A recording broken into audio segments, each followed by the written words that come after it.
The world of high-end jewelry is one that is dripping with wealth and extravagance. Some of the most beautiful pieces are also some of the most expensive. And so it's no wonder why they make for very attractive targets for thieves and jewelers who pull off the biggest heists of all time.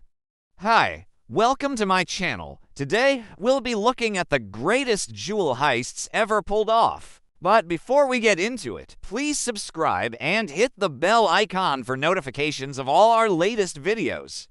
In 1871, a series of burglaries took place in London's jewelry district, which was centered around Hatton Garden.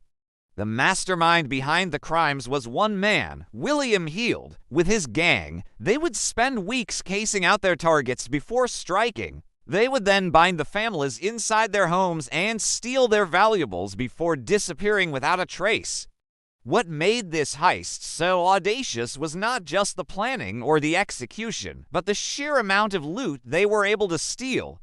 The total value of what they stole is said to have been over £400 million in today's money. However, despite all this, only one member of the gang was ever caught, as the judge saw fit to let the rest go due to a lack of evidence. In 1963, men wearing police uniforms robbed the Johannesburg branch of the British South Africa Company. What makes this heist unique is not the fact that the robbers dressed as cops, but rather how they managed to pull off the ruse. The men had stolen a police van and had driven it to the bank.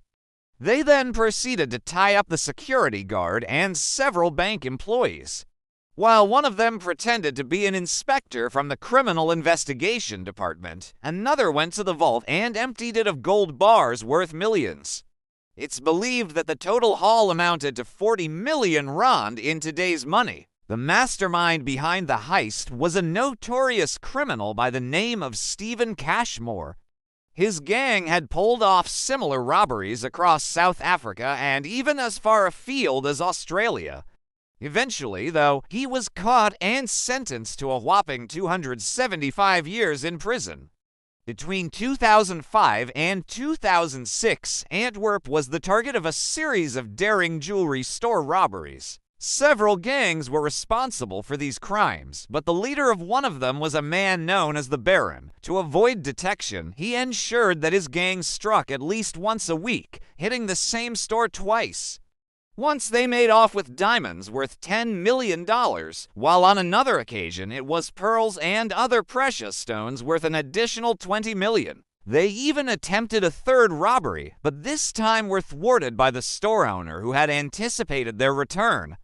The Baron was eventually caught and sentenced to 15 years in prison, but only served 5 of them. In 1983, a group of thieves robbed the Kruger National Park of gold and diamond jewelry worth hundreds of thousands of dollars. What makes this heist so audacious is not just the value of what was stolen, but the fact that the thieves had to dig a tunnel underneath the museum to get to the vault. Despite having metal detectors installed outside, nobody noticed the tunnel or the fact that earth was being moved until the vault was empty. At the time, the missing items were valued at around 10 million rand. Nobody was ever caught for the crime. In November 2011, a group of armed robbers stormed the Lima airport in Peru. Once inside, they robbed several jewelry stores of their wares. What made this heist unique was not just the audacious nature of robbing an airport, but the fact that the thieves knew exactly which stores to hit. It turned out that one of the gang was a pilot who had transported the gang to Lima. Another was a former employee of one of the stores they robbed. Together, they made off with jewelry worth over $40 million. Only one of the gang was caught, however, and the rest remain at large. Have you heard of any other great jewel heists? Tell us about them in the comments below. And if you enjoyed this video, be sure to like it and subscribe to our channel for more awesome content.